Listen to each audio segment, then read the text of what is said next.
The Arena, a multi-platform gaming news podcast, is brought to you by, well, of course, you. If you want to learn more about how you can support the show, go to patreon.com/expat2020.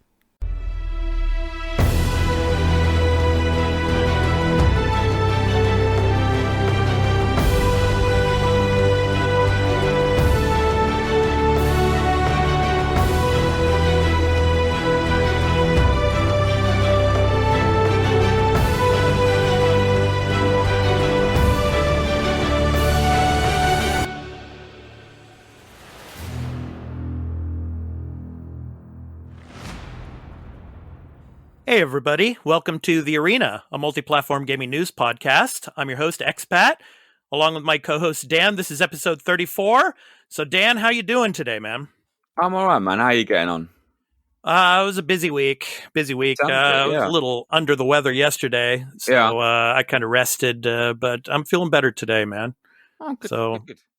Yeah. So how's the weather out there in the UK? It's generally pleasant. It's a very lovely blue sky, clear blue skies today. Should be quite a nice little weekend. Awesome. So it's time to introduce our special guest for this week. He's making his second appearance on the show, Twitch streamer PhoenixArising. So Phoenix, welcome back to the show, and why don't you tell some of our new listeners out there what kind of games you've been playing recently, and what have you been streaming? Thanks for having me on a second time. The first time was a blast. I love doing stuff like this. I love hanging out with you guys. You guys are awesome. Oh, thanks, man. Yeah. Lately, I've been kind of going through a rough patch. But like I haven't really been streaming anything. I kind of just been focusing on getting things, right around in my personal life and around my house. But I have been playing things like kind of diving back into like sports side of things because, when I was younger, I played football and stuff, but I've been playing NBA 2K21. Like I've been kind of delving into like story mode on there and like just building my character up. And then Outriders came out. So I've been playing that with one of my buddies that's been there for emotional support. And he's kind of been talking to me about things and stuff like that. But have you had any issues? Have you had any issues with Outriders? No, actually, and we're actually doing cross-platform. Like I'm playing on my Xbox One, and he's playing on the PS5, and we've had zero connectivity issues. I haven't had any weird glitches, or like I haven't lost any of my save files, so everything's been good on that end. I haven't really had any issues with it at all. Awesome. Besides that, just the usual Apex and I want to say Warhammer Vermintide. That game was pretty fun. I remember when Warhammer first came out, it was way different than what it is now, but I actually like the direction they're going with it. So awesome. Well, thanks for coming on again, Phoenix. We really appreciate it, and we're looking forward to having you on tonight. And before we move on, here's a brief message about where you can find the podcast. Before Dan and Expat discuss what they have been playing, this episode of The Arena, a multi-platform gaming news podcast, will be going up on Patreon at patreon.com/expat2020 in early access for the first 3 days after recording. So if you would like to support the show and become a patron at the entry tier 1 level at $1 per month and get early access to every episode and listen ad-free along with other perks, including exclusive post-show content after every show, plus special bonus episodes, please visit patreon.com/expat2020 for further details.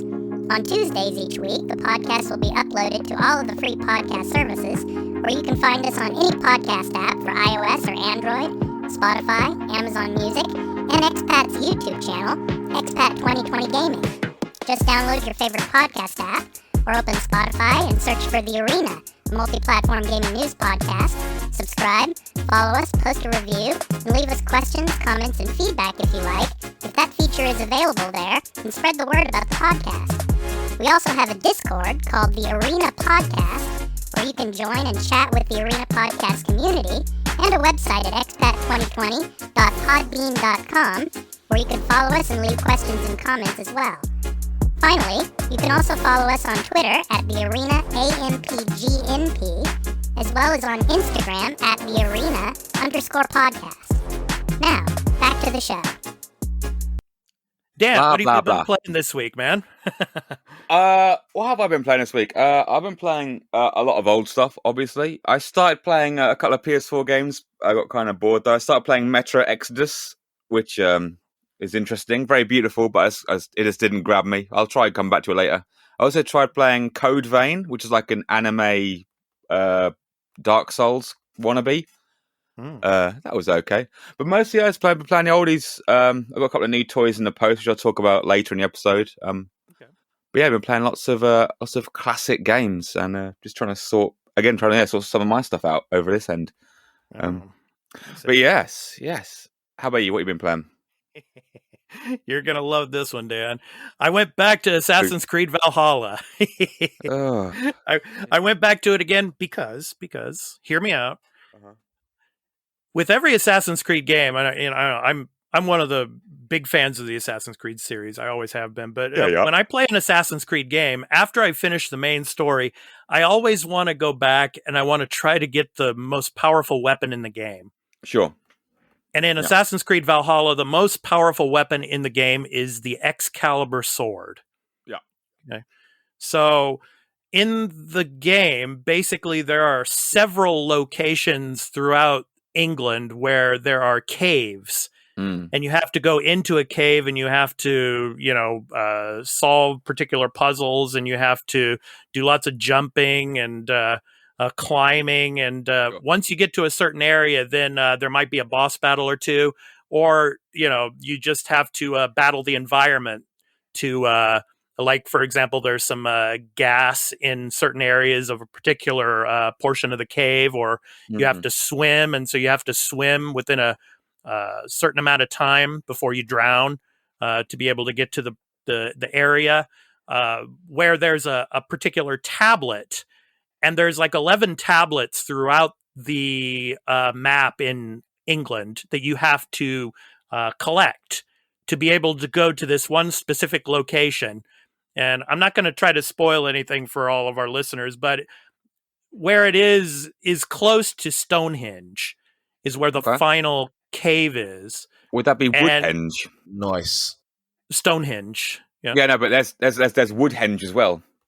Okay. Well, is that where the secret thing is? Oh my god. I will let people figure that out. Oh, okay. All right. So anyway, so you go into this place, and then you have to put these 11 tablets into a particular rock or stone, right? And then once you do that, you're able to pull out the Excalibur sword, and then it's yours. Okay. And so I finished that. I completed that. So well done.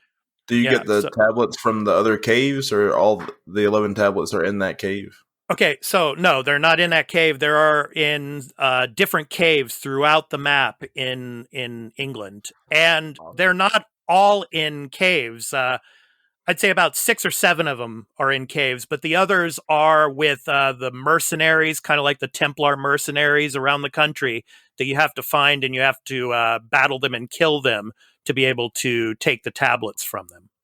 Okay, that's pretty cool.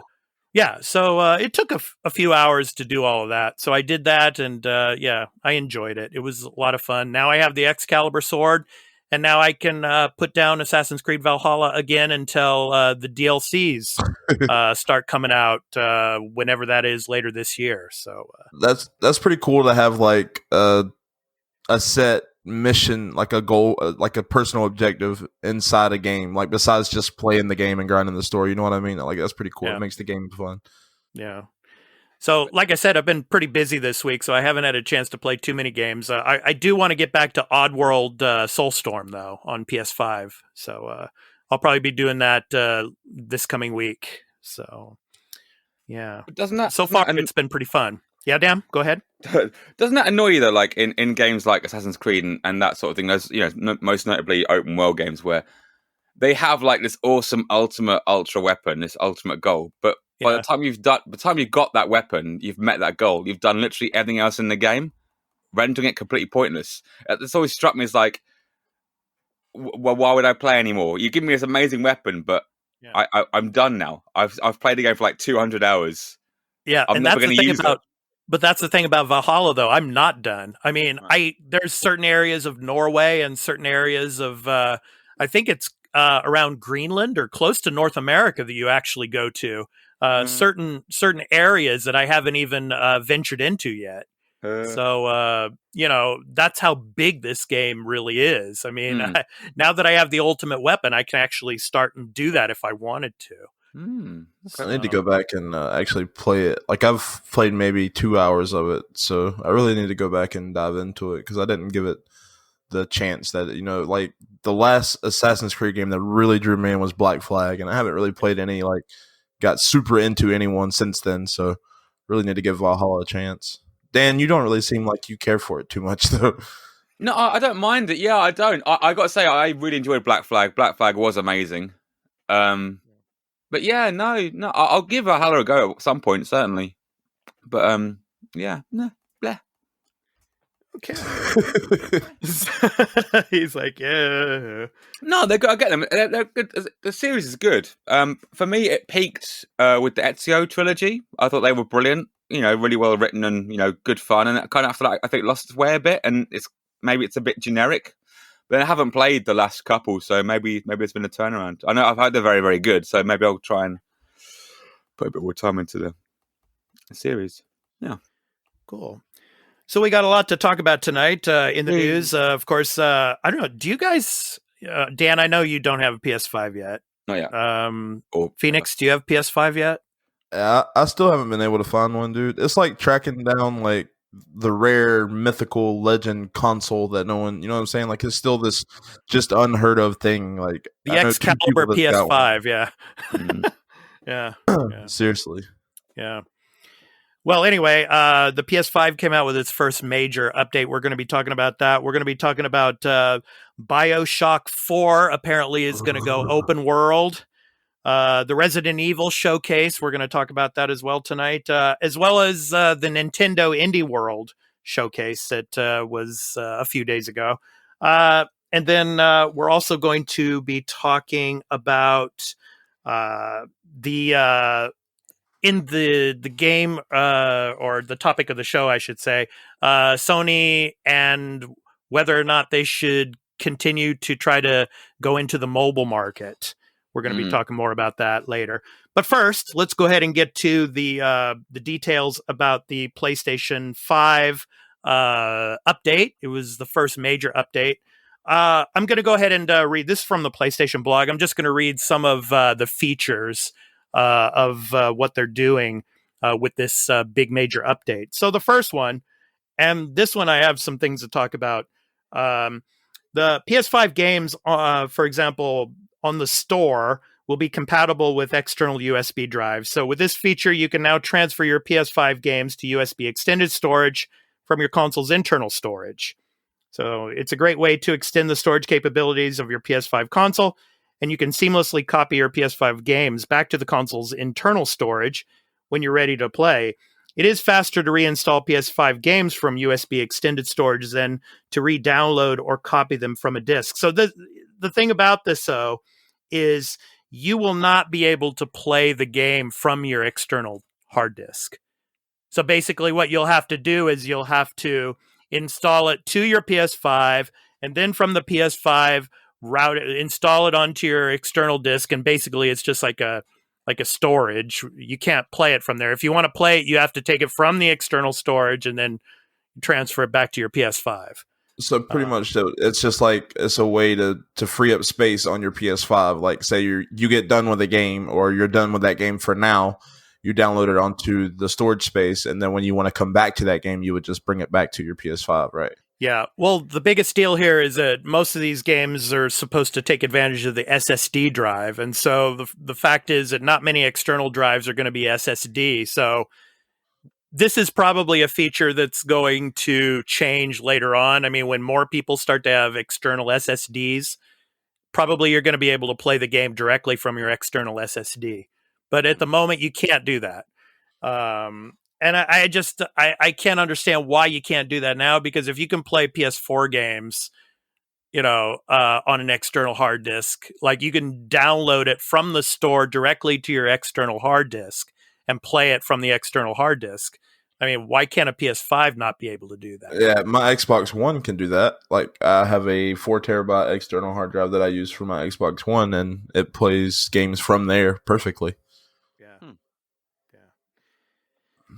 So anyway, some more of the features, new social features for PS4 and PS5 consoles, cross-generation share play. So PS4 and PS5 players can now share play together while chatting in parties. This means PS5 console users can let their friends on PS4 consoles view their game screen or even try out the PS5 games through share play and vice versa. Options include the ability to share your screen with a friend, pass your controller virtually to a friend, or pass a second controller virtually to play co-op games together. That's actually pretty badass. Yeah. So, like, if someone's on a PS4 and their buddy has a PS5, then you could play as the second player on their co-op game that's on the PS5. Yeah, that's what it sounds like here. Yeah, that's actually really, really cool. That's cool that they did something like that. Also, request to join game sessions. So a selection of your friends' joinable game sessions will now appear on both PS5 and PS4 consoles, allowing for more gameplay opportunities together. The request to join option also serves as a shortcut to sending a game invite, reducing the time it takes for you to get into games with friends. Through the privacy settings menu, you can modify who can interact with you through parties, games, and messages. And also enhanced control and personalization options for PS5 consoles. For example, improved game base. The game base menu has been improved for quicker access to important content and features. You can now easily switch between parties and friends to start chatting with your existing parties or see what each of your online friends is up to. In addition, you can turn notifications on or off for each of the parties you're in. So that's another one of the features. Also included in this update are the disable game chat or adjust players' volume. So you can now quickly disable in-game chat, which turns off your mic audio and the voice audio of other players. Additionally, you can easily adjust the individual voice chat volume of other players in the same chat, so you don't have to ask your friends to lower or increase their mic volume each time.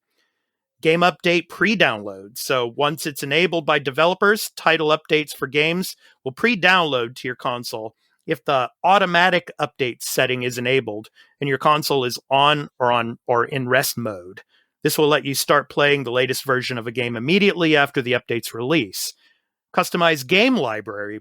With the ability to hide games from view, it's now easier to find content and personalize your view of your game library. Also included is screen zoom. You can now adjust the magnification of the screen to suit your preference from the settings menu. And new trophy settings and stats screen. The level of trophies that results in automatic capture of a screenshot or video clip can now be customized.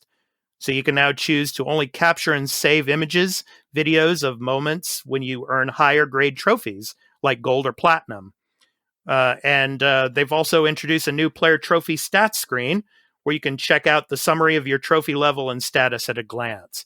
So that's basically what is in this major update. So the one thing that I don't understand that they haven't implemented yet is folders.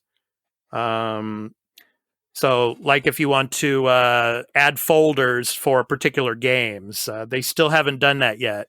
That'll probably be coming in a later update. But what do you guys think? What features here do you think, if you had a PlayStation 5 right now, which one would be the most important one for you of this first major update? Dan, how about you? What do you like about these updates or dislike? Well, I don't.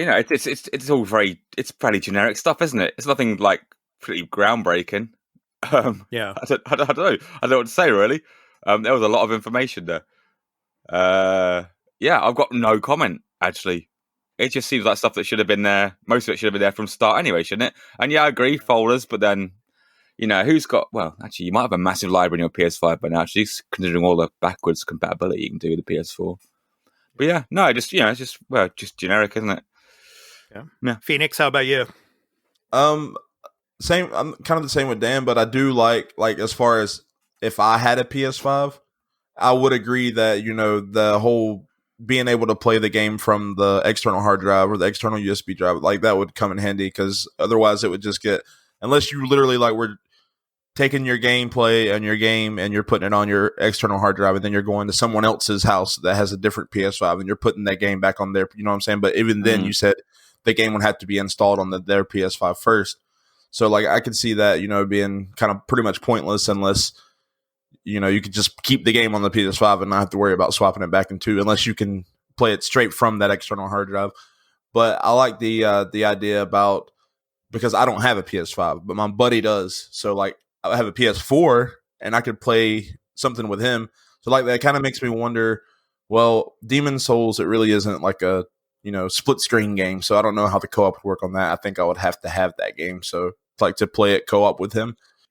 Hey everybody, welcome back. Had a little bit of a technical issue there, but we're back. So Phoenix, why don't you go ahead and tell us what you were saying about the PS5 update again? Yeah, the fact that like me playing for my PS4 and then my buddy having his PS5, the fact that like we could play games together off of his PS5, and that you have the ability to transfer control over like a controller to your buddy, I think that's pretty ingenuitive, and it's a good part on PS5. I think they're actually really starting to ramp up things and make it more multiplayer friendly, and I think that's what, nowadays that's a big thing online. You want to play with your friends. There was like a time, I don't know if you guys remember, but there was a time frame where hardly any games were co-op. Yeah. So I'm glad that they're bringing everything more co-op friendly again. Like that's actually it's pretty awesome. Cool. And Dan, you had something else to add? Well, yeah, I was just thinking. So obviously, the whole external storage thing is a sheer data speed issue, right? So you can't run the PS5 games for external because the whole thing about the PS5 is the games load instantly, no loading times, blah blah blah blah blah. What if there was like a conceit? What if there's like an asterisk of like, you can have things on USB storage, external storage, but you have to have loading times? Do you reckon the PS5 owning public would settle for that? Like, you can have Valhalla on an external drive, but you might have like a 5 or 6 second, 10, delay in loading times. What do you think? I would be completely cool with that, because on the PS4 Pro, it's pretty much like that already. Phoenix, what do you think? Yeah. Yeah, I would definitely trade a little bit of loading time for the ability to free up more internal storage for my game, like for more games. I would definitely trade that off. I think that would, because the way I see it, like, all right, say, for instance, there's only 1 terabyte on your internal storage, but you've got 4 terabytes on your external storage. Yeah. Well, all the bulk of the game, like 500, gigabytes or whatever, how much ever the game is, can be saved to your external, and that'll in turn free up more internal storage space for your clips, your screenshots, and all that good stuff. Yeah. Can we also remember like how 1 terabyte is now essentially the same as nothing? Yeah, I think like as time's going on, games are bigger. They're more demanding on it's gonna get as crazy. far as yeah. You look back now, like the PS3 launch of like 20 gigabytes, and like, oh my god, how did that survive? And now you think like, my PS5's got 1 terabyte. How are we going to survive? It's and then like the Call of Duty update. I don't even really play Call of Duty anymore, but I remember every time I would try to, like, you have a fucking 400 gigabyte update, and I'm like, what? Lunacy. Yeah. Yeah. God damn it. Yeah. Okay, so let's go ahead and move on. So we were talking earlier before the technical issue came up. The Bioshock 4, of course, is reportedly going to be open world. So there was a job listing by a senior writer at Developer Cloud Chamber asking for someone who can, quote, weave impactful character-driven stories in an open world setting, end quote. So it looks like the game is going to be open world. So how do you guys feel about that? About open world Bioshock game? I was absolutely in love with the Bioshock series. Like, me and my buddy, like, we went to school together. And before, like, you remember the first Bioshock, I'm only 29. So when the first second Bioshock came out, like, we were still kind of young.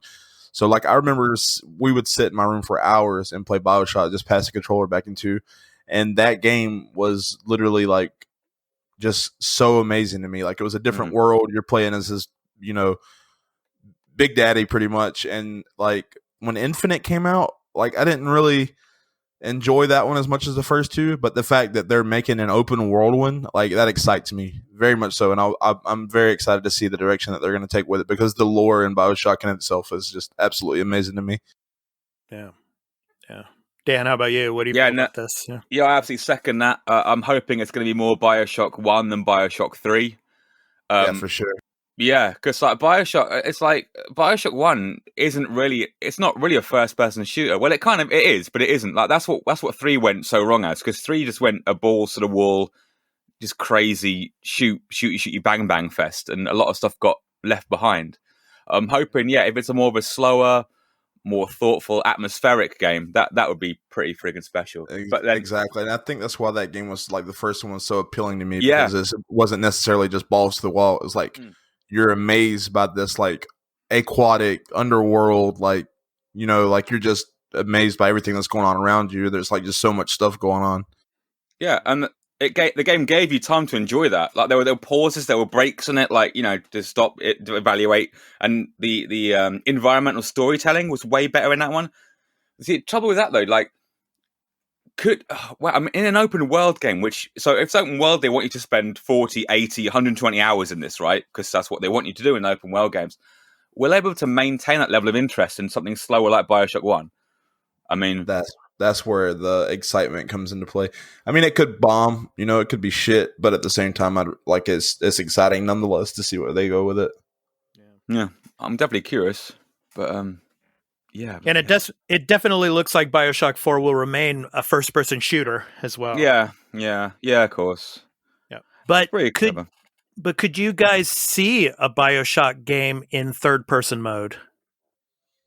Do you think that would be interesting? Well, it'd be the same way. Same way Fallout can flip between the two, I suppose. I mean, yeah, even this one probably could be. There could be, I'd still play it. Yeah, I'm not sure it'll make a great deliverance. The whole point of Bioshock, though, is like, it's clever in that it is first person, and it's clever that there's always some sort of conceit that stops the main character speaking very much, to increase immersion in that, which is quite good.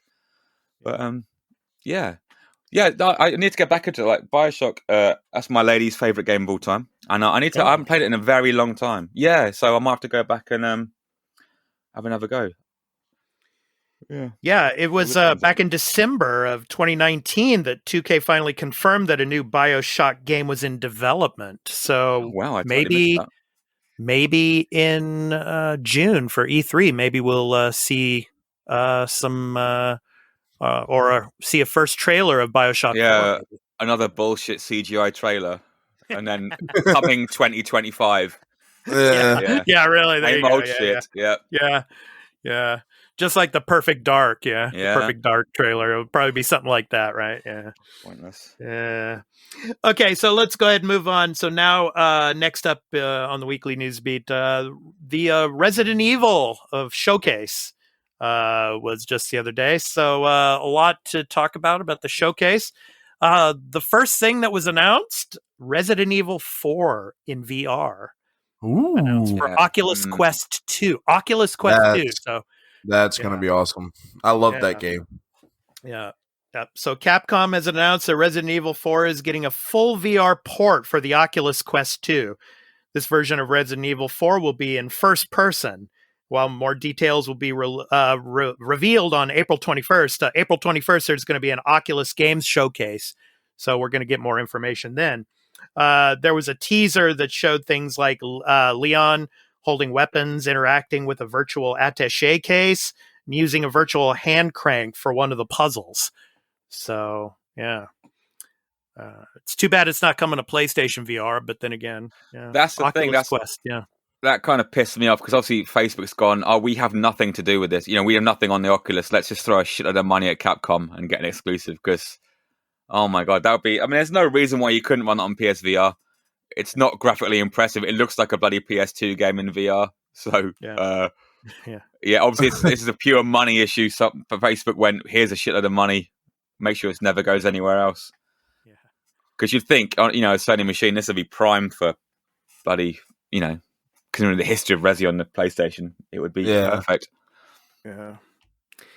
Next up, Resident Evil Village's gameplay demo arrives next week for PlayStation owners, early May for all platforms. So While PlayStation 5 owners have already gotten a taste of Resident Evil Village, all platforms will soon be able to try out a gameplay demo that will let players explore both the village and castle portions of the game for 1 hour. One Oh, yeah. hour. So PlayStation owners will have early access to the demo next week, and the village and castle portions will be separated into 2 days. Each demo will be available to download and play over an 8-hour window, although the game time is limited to 30 minutes for each. So in North America, so for Phoenix for you, on May 1st, 5 p.m. Pacific time, May 2nd through May 2nd, 5 p.m. Pacific time. Europe for you, Dan, May 2nd, 2 a.m. CEST through May 3rd, 2 a.m. CEST. And in Asia, where I am here, May 2nd, 8 a.m. HKT, which is Hong Kong time, through May 3rd, 8 a.m. Hong Kong time. The demo will arrive for all platforms, PS4, PS5, Xbox One, Xbox Series X, Series S, Steam, and Google Stadia on May 1st through 2nd. And players will have an hour to play both the Village demo and Castle demo and can choose how they split their time. Nice. So, yeah. So the Village demo, North America, April 17th, 5 p.m. Pacific time through April 18th, 1 a.m. Pacific time. Europe, April 18th, 7 a.m. CEST through April 19th, 3 a.m. CEST. And in Asia, April 18th, 5 p.m. HKT, Hong Kong time, through April 19th, 1 a.m. Hong Kong time. Wait, so that's today for me? Yeah, April 17th, yeah. What time? 5 p.m. Pacific time. Oh, I'm going to have to check that out. Yeah, through April 18th, 1 a.m. Pacific time. Nice. So the Castle demo for North America, April 24th, 5 p.m. Pacific time through April 25th, 1 a.m. Pacific time. In Europe, April 25th, 7 p.m. CEST through April 26th, 3 a.m. CEST. And in Asia, April 25th, 5 p.m. Hong Kong time through April 26th, 1 a.m. Hong Kong time. So yeah, so we have a Village demo and a Castle demo. Yeah. Which would you guys prefer? Either the Village or the Castle demo? I've seen videos on the Village. I mean, it does look awesome, but I haven't seen anything on the Castle yet, so I want to explore that a little bit and see what that's the Castle. about. Yeah. Dan, how about you? Either or? Either, yeah, both. Whatever. Yeah. It's like, just give me just fucking let me play it. Yeah. Multiple demos. It's cute, whatever. Just give me them both, yeah. Yeah. Okay, next up, the Resident Evil Village trailer featured the vampire lady, Ethan Winters, and more. So, that was a pretty cool trailer that they showed. And then Resident Evil Mercenaries returns in Resident Evil Village. So Resident Evil Mercenaries, a popular time trial mode that's been around since Resident Evil 3, returns in Resident Evil Village. The mode was last seen in Resident Evil 6, and the idea is to let players compete in high-score challenges by racking up kills and collecting time extension bonuses. It will include new features like power upgrades and weapon shops between rounds. So how you guys feel about this? You guys looking forward to getting back into Mercenaries? Definitely. That was something that me and I keep saying it, but me and my buddy, we always used to do that. Like, even on Resident Evil 5, like, we would go through and like try to see who could get like the most loot and who could get like the best guns. And we'd always, because like I think on Resident Evil 5, like once you pick something up like a shotgun, like you could give it to your friends. So like, or you could keep it for yourself. And he's like, let me get the machine gun, I'll let you get the shotgun, blah blah blah. Like, we just always tried to get the best weapon, and like for our role, you know what I mean? Like, if he was point, he'd get the shotgun, and if I was point, I'd get the shotgun, and vice versa. Cool. So I like the fact that they're bringing something besides just story to it. Well, speaking of story, next up in the showcase, Resident Evil Infinite Darkness is about a zombie outbreak at the White House. So they premiered the first trailer for Resident Evil Infinite Darkness, a new animated movie coming to Netflix this July. Oh, sweet. So Infinite Darkness reunites Leon Kennedy and Claire Redfield as they fend off against a zombie outbreak in the White House. And as you probably might already know, Leon once rescued the president's daughter, Ashley Graham, in Resident Evil 4. Leon! Yeah. Leon! There So you go. now he's Gotta he's love the voice protecting- acting. Yeah. So now he's protecting President Graham from zombies at the White House. So anyway, I don't know. Well, What'd you guys think of this trailer? It was pretty cool, man. Yeah. They owe him a huge debt. Yeah. Yeah. Yeah. But there's been a couple of really wonky anime Resi films, haven't they, lately? There's been like 2 or 3, and they've been really, really bad. So hopefully, with Netflix involved, this might be a bit up the quality a bit. But I'm excited for this. You know, it should be quite good. Yeah. Yeah, They that needed to just bring Mila Jokovic back and just come up with another resume. Yeah. The trailer looked pretty good though. I mean, the graphical quality of it looked pretty good. So I guess Netflix is putting a lot of money into it as well. So we shall see. It comes out in July. Yep. They don't quite look like, it's a bit of a different from... You'd think they'd stick with the like Resi 2 remake character models, but they're a bit different, aren't they? It's like every time you see Leon Kennedy, he's slightly different. Yeah. And again, go back to one of the... I can't remember what it's called now. There's like a CG animation of Resi Evil a long time ago, and Leon looks completely crazy. Like, you wouldn't even recognize him unless he had like the badge on saying, "Hi, I'm Leon S. Kennedy." It's crazy. But yeah, why aren't they just consistent with the character models? Really weird. Yeah. Anyway. And then finally, Resident Evil Dead by Daylight collaboration was announced. So Dead by Daylight is getting a collaboration event with Resident Evil. So Behavior Interactive will reveal the Resident Evil chapter on May 25th during Dead by Daylight's 5th anniversary stream. So the collaboration chapter will be released in June. So Can I say something about Dead by Daylight real quick? Yeah, go for it, man.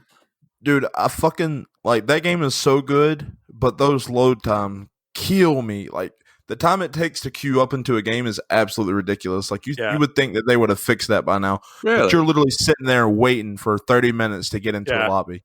Yeah, here in Japan, it takes more than that. It takes like an hour. It's crazy. That's crazy, dude. Yeah. What? But is that just because there's not enough players, or just no? There's plenty of people that play it. No, I mean it's just there's always people playing that game. There was no reason, absolutely no reason for that for the lobbies to be that long. Unless the only thing that I can think of is like if you're playing as the killer, you should queue up quickly. But like if you're going in as a solo survivor, I understand there's people that they play with their friends and all that, so you have to find a lobby for one, just one person.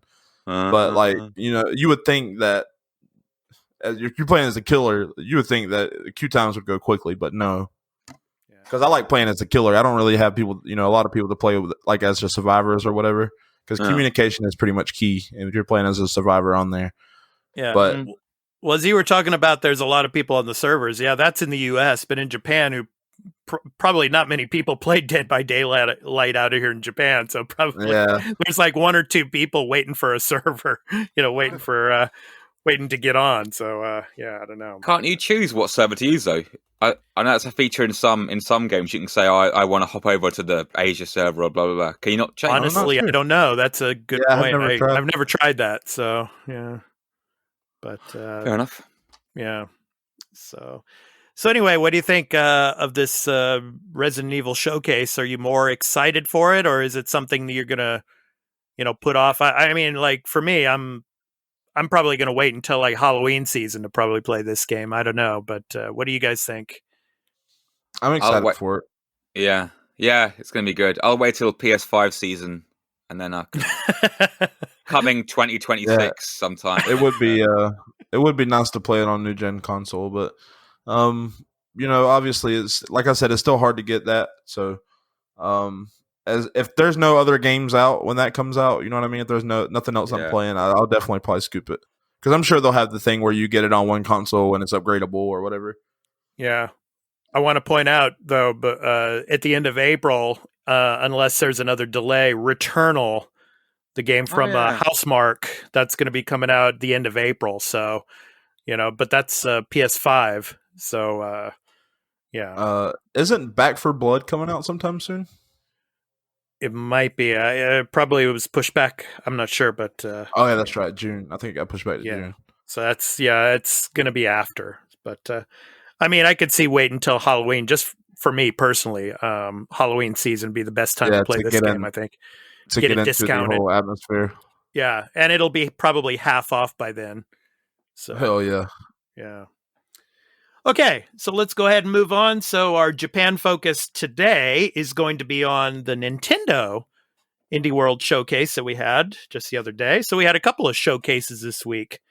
So there's a lot of games that they showed. I mean, it's almost like Nintendo could basically do one of these indie showcases every week because of the enormous amount of new games that come out on the Switch. It's just amazing, but anyway, so I'm going to go ahead and scroll down here and I'm read to you guys the games that were announced. So the first game that was announced, Road 96. So Road 96 is a procedural narrative game created by Digic Arts, where players take on the role of teenagers. Your decisions will greatly affect what happens in the story. It comes to Nintendo Switch later this year. So that looked pretty interesting. Many different... Yeah, exactly. Yeah. So next up, Aerial Knights Never Yield. So this is a 3D side scroller where players control Wally as he jumps, runs, and dashes through platforming areas using his acrobatic prowess. The game releases on May 19th, 2021. The demo will be available on the Nintendo East Shop later today. So, which it's now out. Yeah. So you Did you see the backstory to that? Like they denied him. Like he like made the game, and like the studio that he took it to, they like denied him. They turned him down. But with the help of his friends and stuff, he got it pushed, and it looks really good to me. Like I really dig like free running and stuff like that. Like the Mirror's Edge games, the parkour games. Like I like stuff like that. So I'm definitely going to check this one out. Cool. Next up on the list, Last Stop. Annapurna, I should say. Annapurna Interactive's supernatural adventure game has players exploring 3 stories that tie together. It releases in July of this year. So that looked pretty interesting as well. Hindsight. Peer into memories and futures in this artistic game published by Annapurna. So there's a couple of games by Annapurna Interactive that are going to be coming out. It will come to Nintendo Switch later this year. So another game from Annapurna. Ollie World was also showed. Go on random road trips with your friends in order to find sweet places to skate with Roll7's upcoming skateboard game. It will come to Nintendo Switch this winter. I'll definitely be getting that one. Yeah. A game called The Longing. And actually, this game is out now. It was already released in studio... how do you pronounce that? SEUFZ. SUVs, I guess. SUVs. Upcoming title. Yeah. You play as a shade servant who's waiting for your king to reawaken. However, it's going to take 400 days for that to happen. Pass the time by exploring and completing puzzles. So it released on Nintendo Switch the day of the showcase. So. That's like a survival game, right? It's 400 real world days. Yeah. So like it's real time. Yeah. Oh wow. Yeah. Pretty interesting. Yeah. Next up, There Is No Game, Wrong Dimension. Created by French developer Dramia Pixel, There Is No Game, Wrong Dimension is a point-and-click that focuses on solving puzzles in a fun comedy adventure. It releases on Switch at this point. So it was released the day of the showcase. So a couple of games that were released the same day. And here's the one you were talking about earlier, Phoenix, before we started recording. Teenage Mutant Ninja Turtles, Shredder's Revenge. Boy. Yeah. So Tribute good. It's games. like Turtles in Time. Yeah. Tribute Games took inspiration from classic TMNT fighting games in order to create this modern arcade-style fighter. Play as Donatello, Michelangelo, Raphael, or Leonardo as you take down the Foot Clan. It releases on Nintendo Switch later this year. Radical, dude!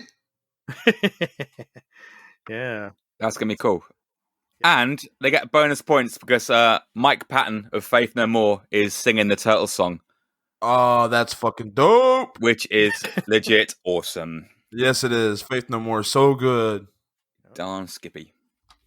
Next up on the list, Chris Tales, Dreams Uncorporated and SYCK's game draws inspiration from JRPGs, but is unique in that it employs time travel. For instance, you can make your enemies younger and thus easier to defeat. Yes. It releases on Nintendo Switch on July 20th. I'm so fucking excited for that game, dude. Like, my eyes lit up when I seen that. I'm huge on JRPG games, and I absolutely love the idea of being able to, like, time travel mid-battle, like, make your enemies age and stuff like that. That's going to be fucking awesome. Yeah. Next up from the showcase, Getsu Fumaden, Undying Moon. So fierce boss battles and challenging dungeons are coming your way in this hack-and-slash adventure developed by Guru Guru. It comes to Nintendo Switch in 2022, so next year. So yeah, looks cool. Next up, Aztec Forgotten Gods. So this kind of reminded me of Horizon Zero Dawn, kind of in a sense. Yeah, a Nintendo Switch type of game that kind of reminds you of Horizon. But Lienzo's game mixes Aztec mythology with modern technology as you take down massive deities. Comes to Nintendo Switch fall 2021. Yeah. It's pretty cool. Skull, the Hero Slayer. So Southpaw Games turns cliche format of a hero fighting hordes to defeat a demon king on its head. Instead, you play as a lowly skeleton out to rescue your demon king. Switching your head gives you new abilities. It comes to the Switch summer of this year. Mm. And then Oxenfree 2. Oxenfree, yes. Oxenfree 2, Lost Signals. So the sequel to the popular supernatural mystery graphic adventure is coming to Nintendo Switch sometime in 2021. So no release date or anything yet. Little was actually announced as this was just a teaser, basically. So yeah, Phoenix, what were you saying? Yeah. Have you guys played the first one? I haven't even played the first one. I played briefly, but yeah, not much of it. So yeah, Dan, how about you? Yeah. No. Okay. And then just a list of some of the additional games. They were announced in quick succession, so not much was shown. Art of Rally, so coming this summer. Keyway, available in August. Labyrinth City, Pierre the Maze Detective, available later this spring. Weaving Tides, available this May. The House of the Dead remake, coming later this year. Ender Lilies, Quietus of the Nights on June 21st. Beasts of the Maravilla Island, coming this June. And then Fez, available now. So, yeah, the whole huge list of games here. Well, I'm glad that Nintendo Switch is getting some titles that are specific to that console, because it's besides like Mario games and stuff like that, it's been a minute since they've had a good lineup, you know. Yeah, definitely. Yeah, I mean, I have a Nintendo Switch. There's literally nothing. Like, I play Smash Brothers on it, and I've been playing Monster Hunter Rise, and other than that, like, I literally don't use it. Yeah. Like Dan and I have said for a long time, I mean, before, the Switch, the Vita was like a huge indie machine. Dude. Yes, it was. The Vita. Huge indie machine. The Vita. Whereas now, since the Vita is pretty much dead now, unfortunately, the Switch is pretty much taken over. Get games, but they're not like releasing any new games, but you can still get, you obviously got to order them offline. There was a good game on there. I can't remember if it was the Vita or just the PSP, but it was called like Gunyear. Mm-hmm. I think it was Gunyear, something like that. But it was like a JRPG, like strategy RPG. I fucking loved it, dude. It reminded me of Final Fantasy Tactics, but with like better graphics. And it was awesome. I remember playing that game for hours. Yeah.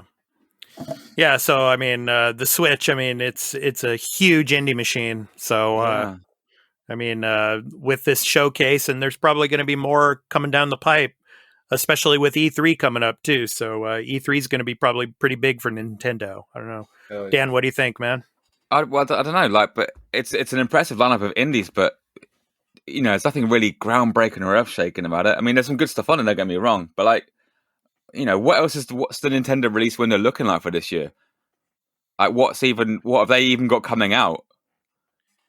Yeah. Right? You got Splatoon 3 coming next year. That's in the summer. I don't think Zelda's ready. Yeah. Yeah, not this year. Breath of the Wild not 2, this year. Yeah. but Like what? that's going to be a big one when it does come out.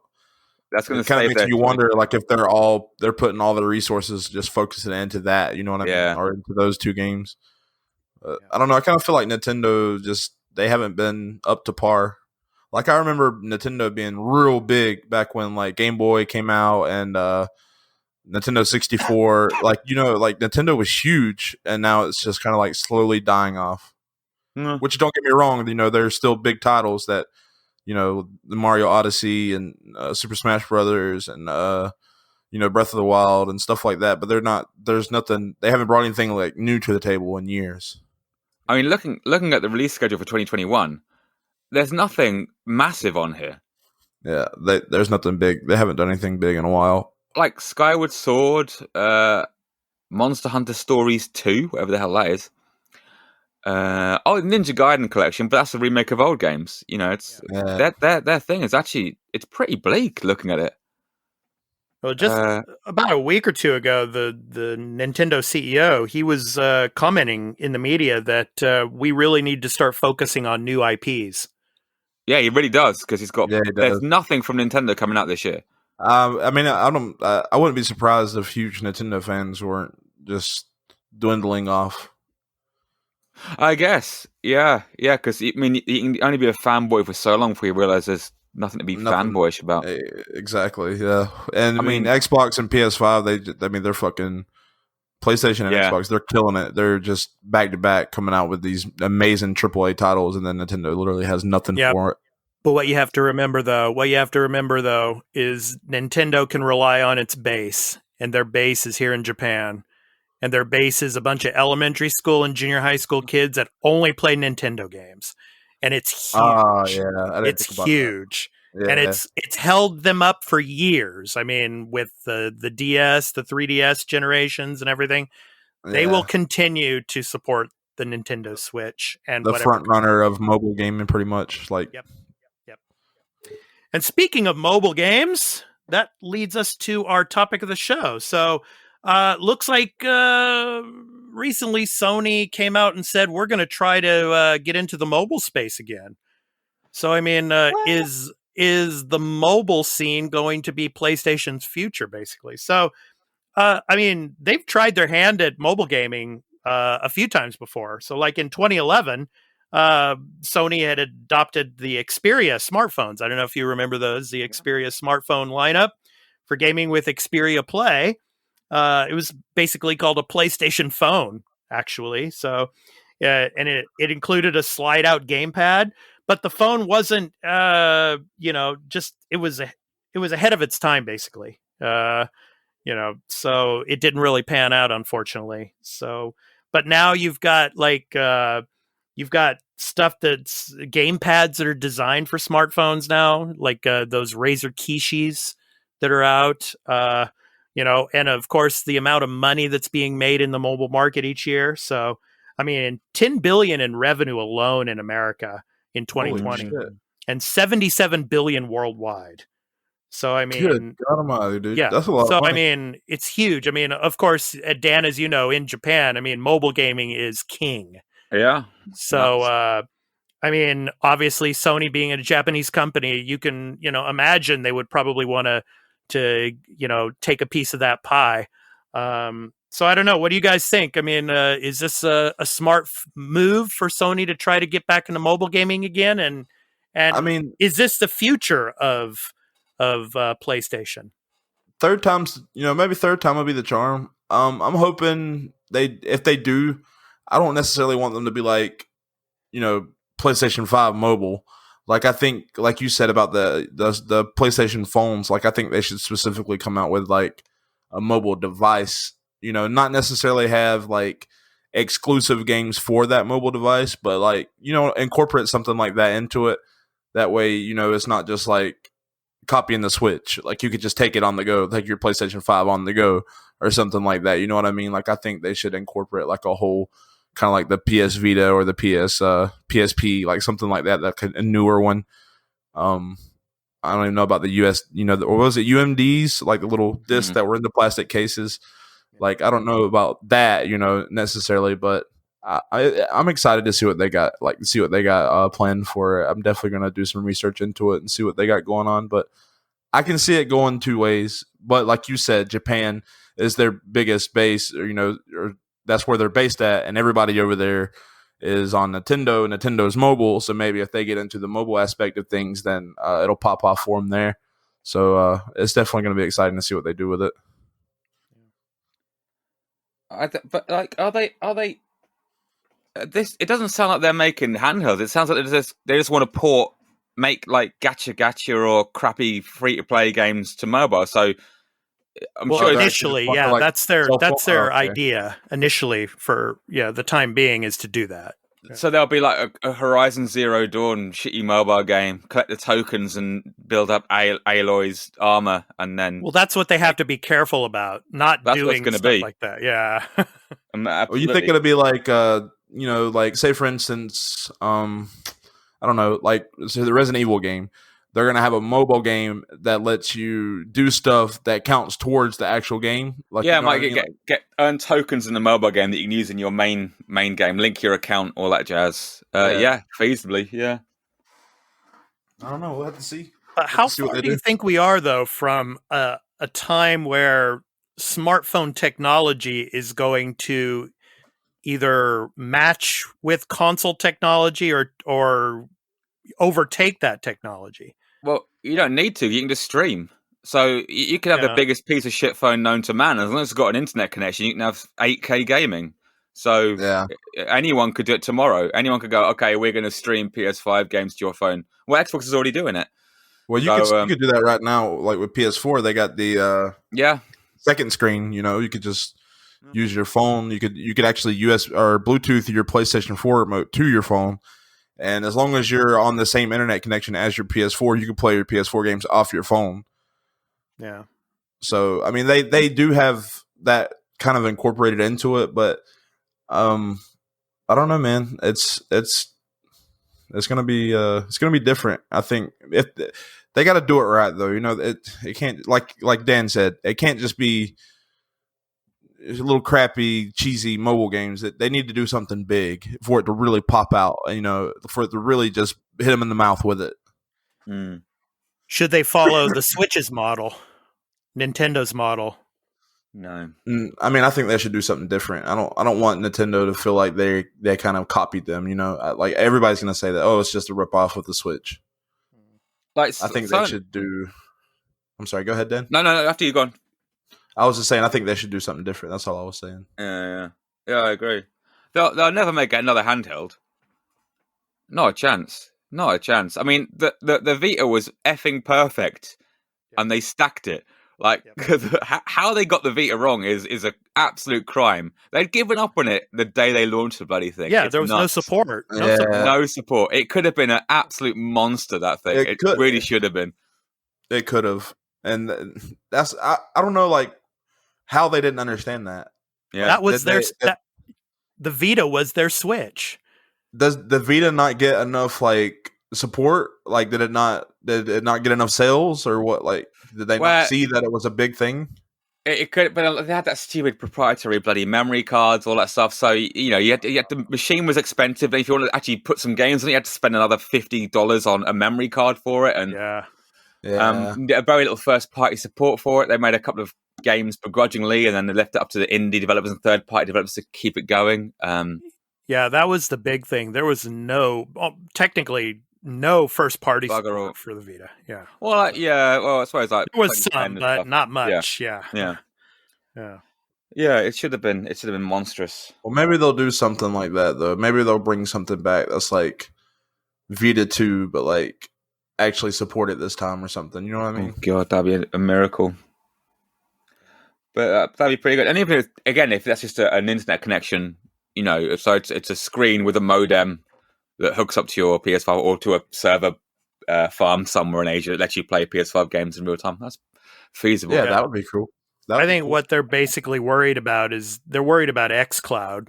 And I think how to match xCloud and when it comes to being able to do remote play from like your PS5 over to a mobile phone or something like that. Well, let's do that. Just have PS Cloud. Easy solution. I mean, they should have been way ahead of this. They bought bloody on live like 10 friggin' years ago. They should have been well on this. They should have been way ahead of the game with online streaming and all that jazz, because they've had the technology for a long ass time. Yeah, they've seen where it was going, dude. They know what. Yeah. Yeah, well, it's like with Microsoft. I mean, they have the billions of dollars to just throw into it. I mean, they have tons of money to invest in it. Yeah, I guess Sony, doesn't have that kind of money. No.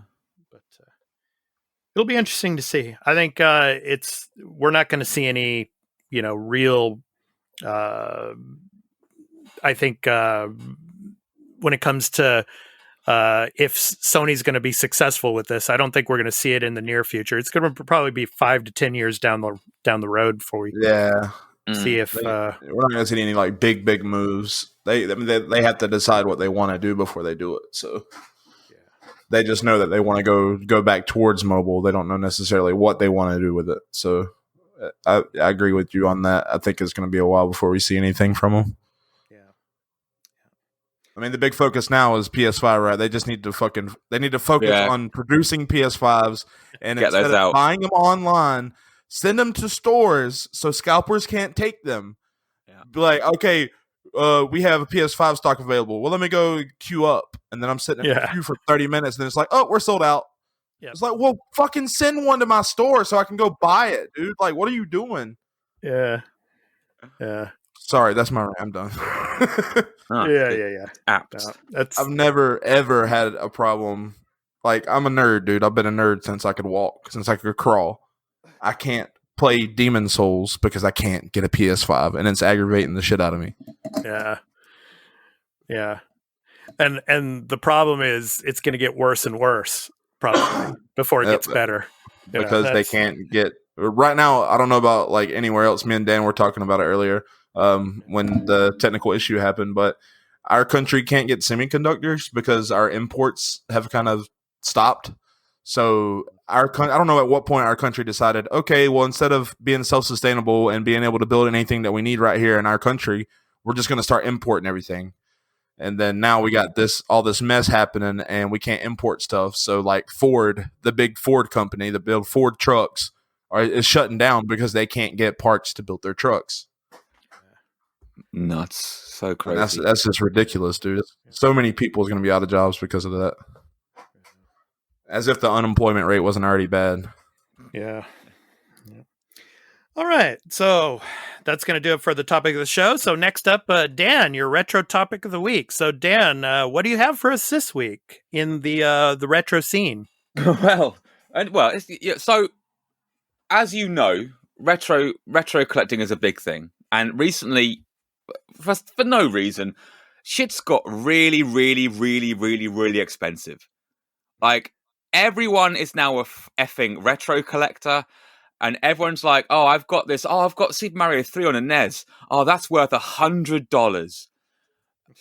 So it's becoming absolutely fucking miserable now. Like if you want to be a retro collector, just forget it. Don't bother.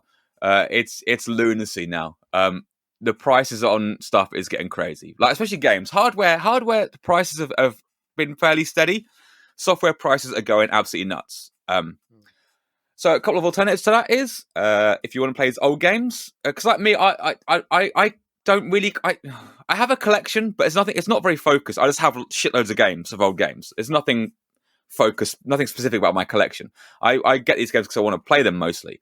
So if you're like me and you want to play these games, like obviously your best and cheapest bet is emulation, which we talked about numerous times. Just play the games on your PC or another system, whatever. But today I want to talk about.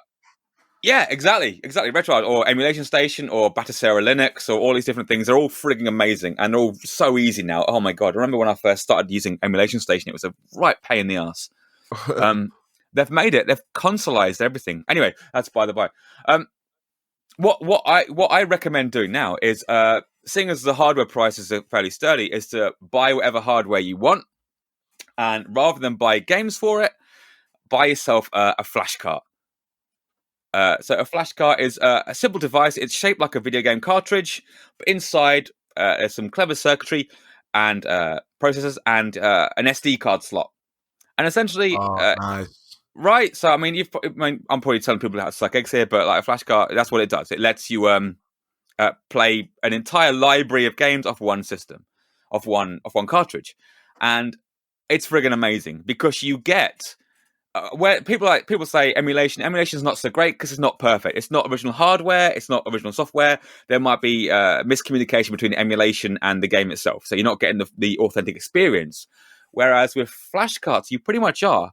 You're getting 99% what original hardware and original software would have been. And the good thing is every machine has it. And an even better thing is it's been going on for so long now that China has just started ripping off everyone's ideas. So whereas a Super Nintendo flash cart would have been 100 to 150 pounds, you can get one from China for 20. Nice. Right? So you can basically you're saying for my Super Nintendo, I can just get a cartridge that's got an SD slot, and then I can download all the Super Nintendo ROMs onto that SD slot and just plug it into my Super Nintendo and pick from it. Exactly that. Oh, and, man, that's beautiful. Right, and you'd never know. It all runs flawlessly. It runs perfectly. You get save states. You can get some of them. You have cheats built into the cartridge, so when you load it up, it acts like an action replay or a Game Shark device. Nice. So there's some games don't work. So if it had additional hardware in the cartridge, it won't work. So like things like Star Fox and Stunt Race FX, which had the processor chip in there, the FX chip, they won't work because it doesn't have that inside. Okay. Anything that had to have fancy additions won't work. But 99% of your back catalogue will run off these cards. So if you have a look at eBay or AliExpress and you type in whatever system you want, I mean, literally every system has them. I personally have Master System, Mega Drives, SNES, N64, a bunch of them. And they're freaking amazing. And yeah, like I said, they've been out for so long now, they're dirt cheap. So yeah, if you want to be a collector and have nice shiny boxes, well, buy the reproduction boxes off eBay, save yourself a fortune on games. If you actually want to play the games yourself, just cut all that BS, get yourself a flash cart. It's amazing. I spent all last night. I was up till God knows when. I was playing GoldenEye on the N64 and a bunch of other games. It's amazing. It's the time of the flash cart and everything, like Game Boy Color, all that Game Gear. See, for me, like PS1 is like my personal, retro addiction. PS1, PS2. So like I have a bunch of PS1 and PS2 games from like actual copies because I still have my PS2 and my PS1 memory cards and stuff. So there was a little I don't know if it's still in production, but a while ago they made a little dongle that goes on the serial I/O port on the back of your PS, which did the same thing. You could put a bunch of games on SD card, plug it in, and it would read from that. I'm gonna have to see if I can find one of those because that would be awesome. Yeah, it was pretty limited production, but most things, like there's one for the GameCube as well, like run GameCube games off an SD card. You have to mod chip that one. Yeah. It's incredible. There are solutions for pretty much everything now. Well, everything that had a cartridge or similar. Yeah. Yeah. All right, Dan. So thanks for the retro topic of the week again this week. So yes, flash carts. Yeah, good stuff, man. Get them now. Yep. All right, so next up are new and upcoming video game releases for the week of April 19th through 25th via Metacritic. There are 5 games on the list this week. 5 games. So the first one on the list, Don't Forget Me, comes out on PC. It's exclusive to PC. I'll I don't know if you guys have ever heard of this one, but a jazz punk adventure game with a twist. Don't Forget Me is a new breed of puzzle game. Dive into the memories of your patients. Use your own observations to unwrap their minds and uncover a dark conspiracy set to claim dominion over humanity. So on April 20th, yes, for PC only, so not for console. Next up on the list, Atelier Mysterious Trilogy Deluxe Pack. Comes on April 22nd for PS4, Nintendo Switch, and PC. So it's a compilation set. Atelier Sophia DX, Atelier Furus DX, Atelier Liddy and Sewell DX with brand new content and various DLCs. The definitive edition for the Atelier Mysterious series is now available. So a compilation. So coming on April 22nd. Can I quickly add something real quick? Yeah, go for it, man. Apparently, Capcom is having a huge sale right now on Steam. Everything is 80% off this weekend only. 80% off on everything Capcom. Awesome. That is awesome. I'm going to investigate. Yeah. So that would be all the Resident Evil games, I would think. Yeah. Yeah, literally. Oh, yeah, Resident Evil, Street Fighter, Devil May Cry, like Devil May Cry 5, Devil May Cry 4, the HD collection, Monster Hunter, all the Mega Mans. They got Dead Risings, all the Dead Risings, Dragon Age, Dogma. They got Okami, Omnuishi, Marvel vs. Capcom, Bionic Commando, everything, dude. Everything Capcom is 80% off. Awesome. Cool. Resi 3 for £3.74. Resi 4 even for £3.74. That's a bargain. Yeah, it is, dude. Bargain. Anyway, sorry, go on. No problem. So next up on the list, MotoGP 21 comes out on April 22nd for PS5, Xbox Series X, PS4, Xbox One, PC, Nintendo Switch, and Google Stadia.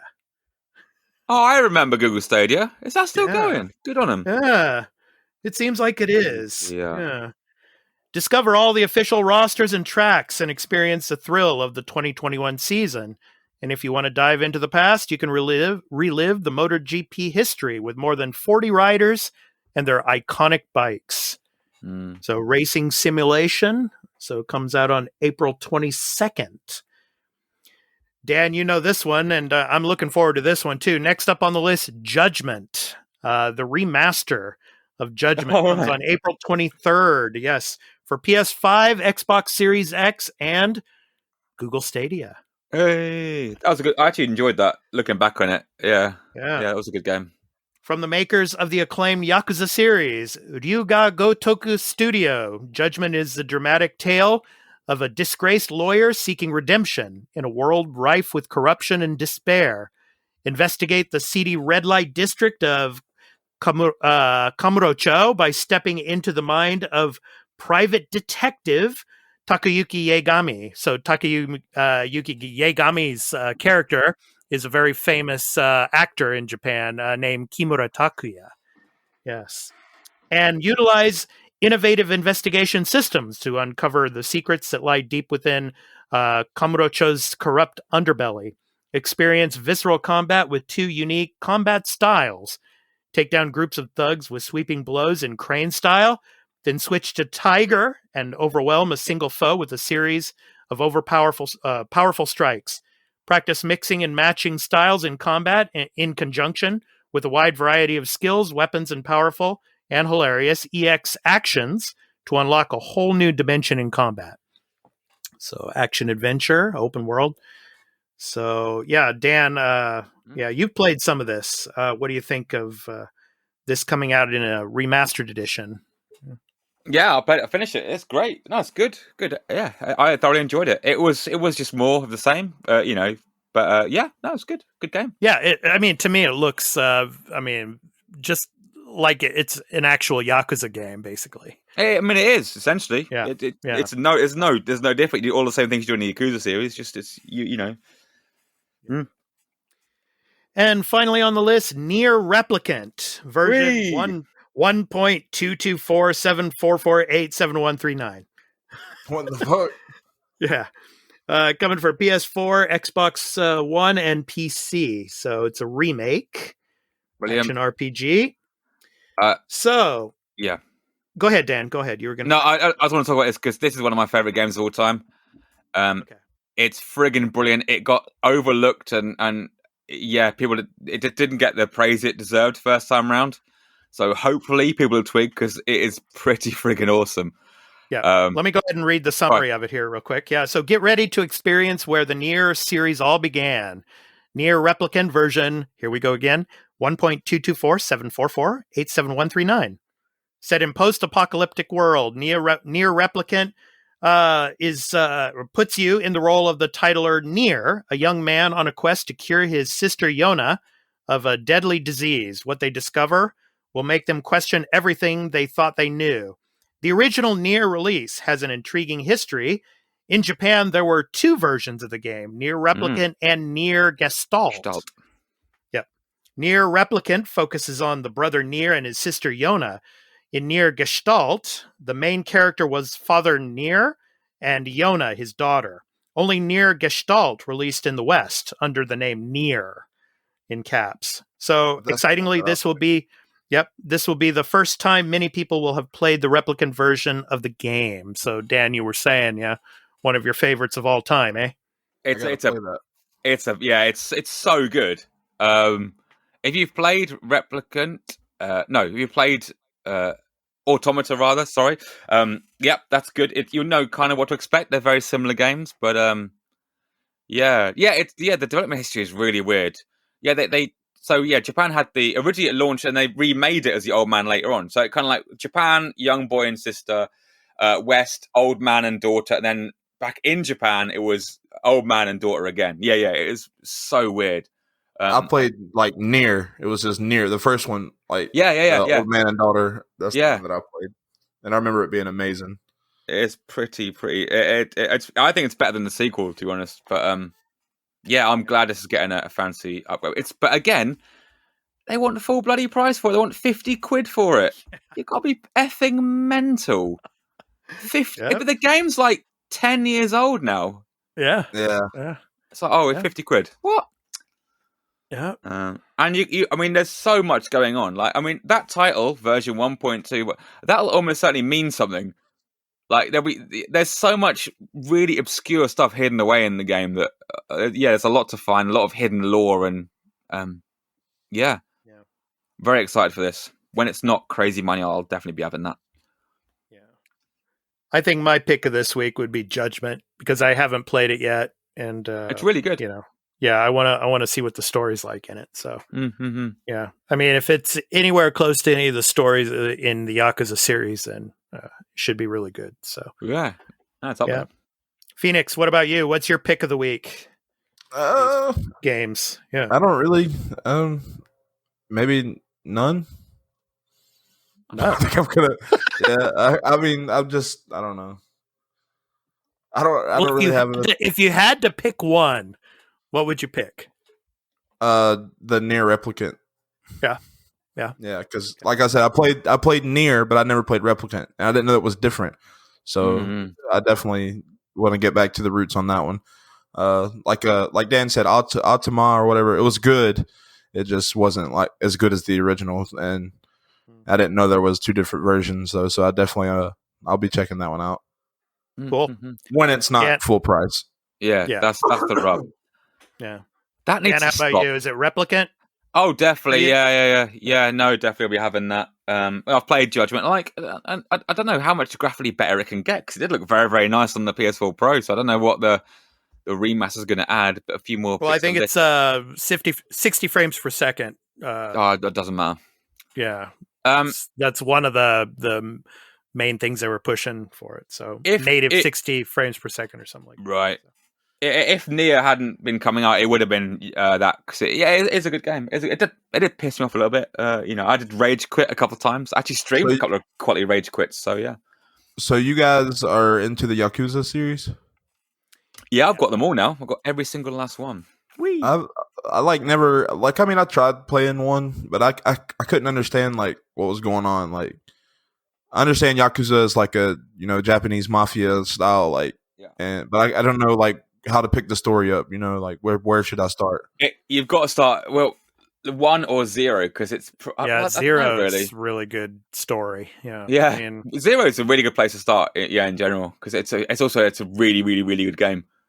Okay, I'll have to check it out. I'm pretty sure they're all on Game Pass now. So I think they are. Yeah. The majority of them. I think the newest one still isn't up on it yet, but it will probably be coming soon. But yeah, I mean, for Dan and I, Phoenix, I mean, Dan used to live in Japan. I live in Japan, and it's basically like walking down the streets of Tokyo. I mean, it really is. And just knowing where we're going. It's like, there's the Don Quixote. Oh, there's there's the Lawson station. It's like, and it's based on a real dodgy part of Tokyo called Kabukicho. Kabukicho, which is It used to be really, really bad. They've kind of gentrified it now, but it's that sort of place. Is dodgy ladies of the night and soap massage parlors and stuff. I'll download it and I'll give it another go. And pachinko parlors that are basically, some of the owners actually funnel money from North Korea or to North Korea. Right? From they're Korean owners of some of those pachinko parlors, and so they're funneling money from what I've heard. Yeah, so crazy. But kabukicho is especially at night. Not the best place to walk around in Japan alone at night. That's for sure. The first time I went to Japan, I went on like a package tour group, and our hotel was in kabukicho. It's friggin' awesome. It's awesome. The only thing you'd worry about is if you're a guy on your own, like you get hassled all the time to come to my bar. We got these ladies, we got drinks, and it's always a scam. It's like, come to my bar. Hostess bars, They'll say, come to my bar for 20 quid. You can drink all you want for an hour and then just go again. And you know that as soon as you get in that door, you are fucked. You are not leaving 20 quid lighter. You're leaving 200, 300 pounds lighter. There's no chance. That's right. Yeah. They fleece you alive in there, and they'll hit you like they sucker you. Service fees and overpriced alcohol. Yeah, don't do it. Run like hell. Yeah. Okay. Yeah, very good. So that was the new and upcoming game releases for the weekend, April 19th through the 25th. So now, Dan, I have a comment I didn't do it. for this week. It wasn't me. I didn't say it. It wasn't me. I was misquoted. Hold on. Okay. I'll get into trouble. So this comment was from the episode last week, because you were talking about Shining Force. Excellent. And our friend of the show, Turn-Based Carl. Love that guy. Of course. He says, thanks for the cool shout out. He's referring to last week's episode. Ask me anything about Shining Force. Oh, and about leveling.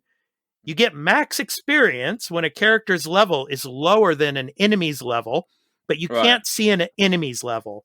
Yeah. You only need 100 EXP experience to level, with 49 EXP being the max you get on a kill. Yeah. He says, I usually repeat battles to get everyone around the same level. Soften enemies up to give a weak character the killing blow. Yeah. Also, a change from Shining Force 1 to Shining Force 2.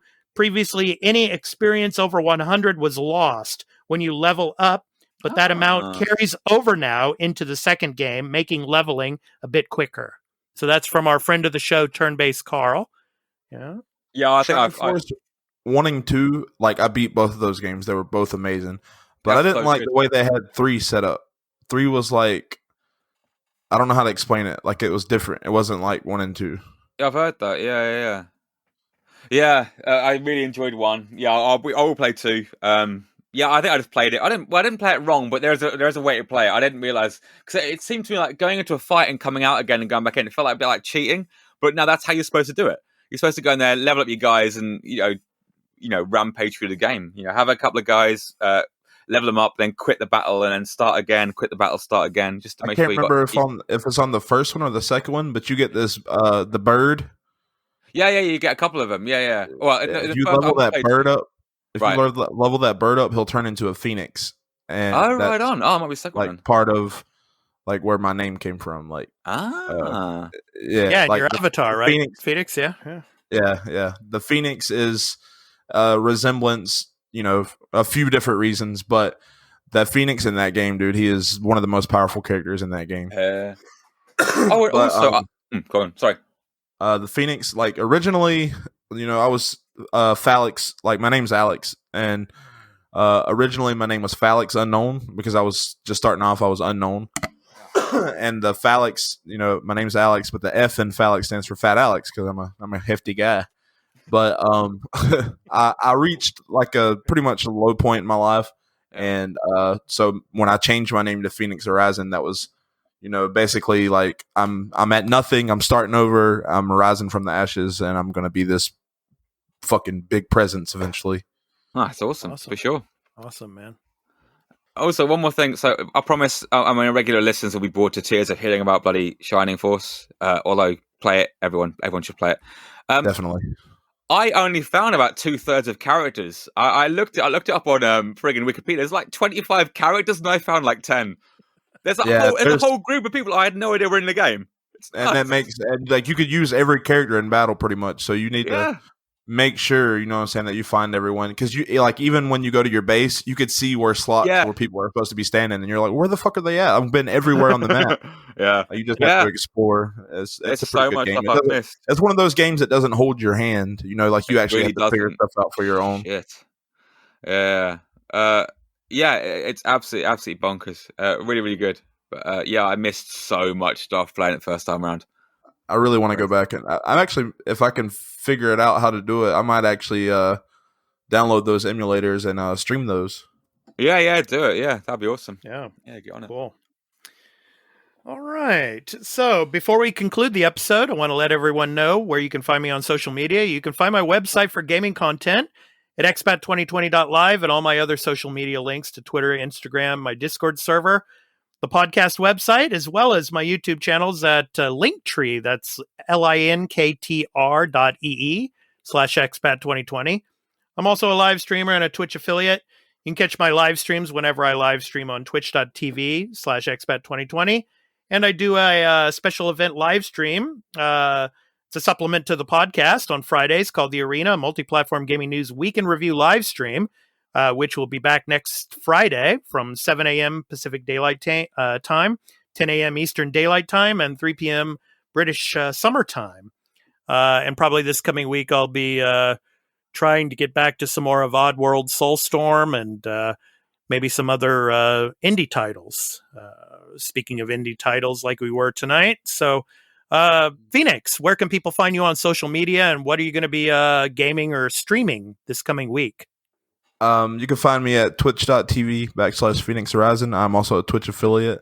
You can find my YouTube at youtube.com/AlexHennant221. I haven't got like my own link yet, so that's where that's at. It's AlexHinnant221. And then I'm on Twitter. I'm on TikTok. I actually have a viral Breath of the Wild video. So I got over 22,000 views on there. So that's pretty cool. And on TikTok, it's just PhoenixArising. And I think that's pretty much it. I'm not on any I do have Facebook, but it's not like that big yet. But Facebook's also just PhoenixArising. Cool. All right. So, and, as far as what I'll be playing, I do. Mm-hmm. Okay, so I mentioned it at the beginning of the episode. Things have been kind of rough for me lately. I had to send my wife to rehab. Oh, God damn. That's horrible. Yeah, so I've been kind of doing yeah, I mean, I hope so. I haven't. She's been there for a week so far, and there's no contact first 30 days. But so I'm having to do the whole mom and dad thing by myself. And working and having 2 kids, it's like I got a 1-year-old and a 4-year-old. So it's just been pretty rough for me lately and pretty much impossible to actually produce any content and stream. Sure. Yeah. And I'm trying to get back into a routine, and I've got her mom helping me, and I've got a couple other friends that are offering help. So hopefully things soon can get back to a routine. But I'm definitely going to be streaming after this show right now, as soon as we get done. But I want to stream. I do want to do the Shining Forces.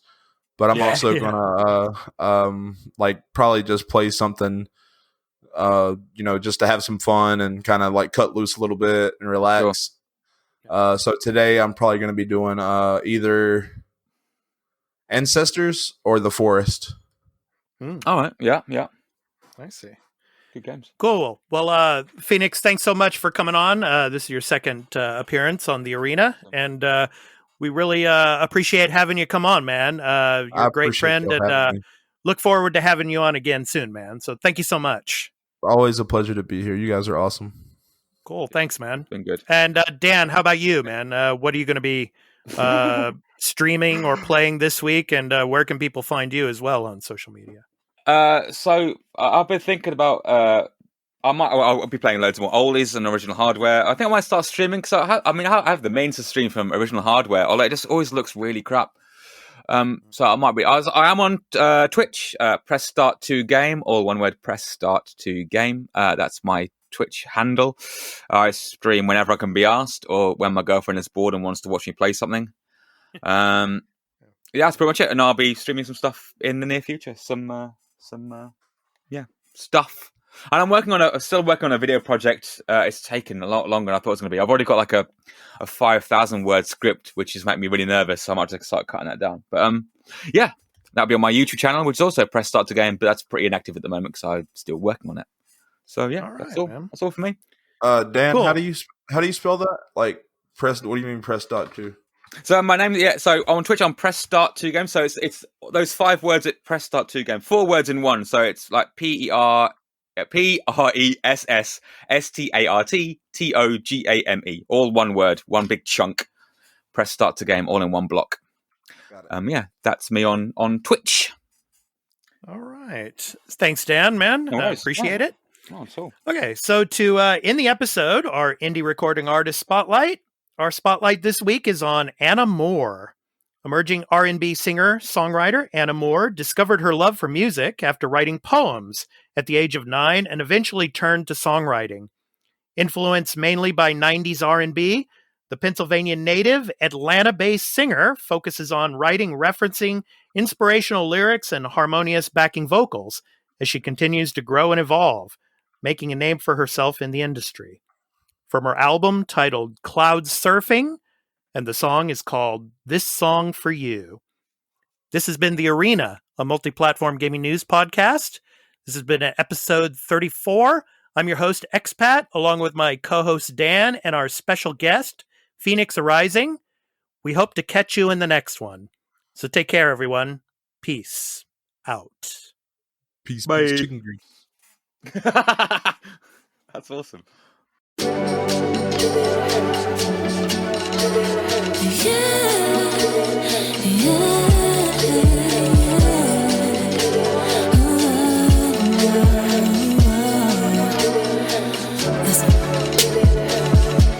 With the world being crazy, so much noise in the world. Ain't turning on the TV, ain't nothing on the TV. Try to keep busy, send me in a frenzy. What could I do? I can think about you every time that I'm about you. Anytime I mention your names, I hear melodies. It's the only song that I wanna play. I love to hear the song by you. It's beautiful when I'm thinking of you. I love to hear the song by you. I love to hear the song by you. With your beautiful eyes and the way you speak, so perfect together, go so good together. Don't get no better, like a harmony.